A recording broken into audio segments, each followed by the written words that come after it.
படுத்தணும் அப்படின்றதுக்காக ஒரு ஆன்மீக பள்ளியையும் இவர் நடத்தியிருக்காரு.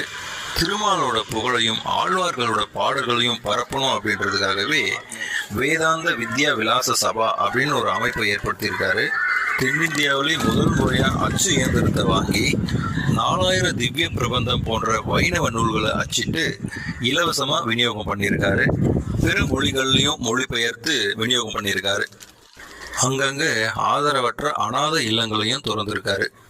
நாடும் நாட்டு மக்களும் முன்னேறணும்னா தொழில் கல்வி அவசியம் அப்படின்றத உணர்ந்து இந்தியாவிலே முதல் முறையா தொழிற்கல்வி நிறுவனத்தை தொடங்கியிருக்காரு. அந்த நிறுவனம் ஒரு பாலிடெக்னிக் காலேஜா இன்னைக்கும் சிறப்பா நடக்குது. அதை தான் நீங்க இப்ப பார்த்துன்னு இருக்கீங்க. 2ஆம் உலக போர் நடக்கிறப்போ பிரிட்டனுக்கு ஆதரவா இந்த இன்ஸ்டியூட்ல இருந்து போர் தளவாடங்கள் தயார் பண்ணி அனுப்பியிருக்காங்க. இந்திய ரயில்களுக்கு தேவையான இயந்திரங்கள் கூட இங்க தயார் பண்ணியிருக்காங்க. தான் சம்பாதிச்ச இந்த சொத்து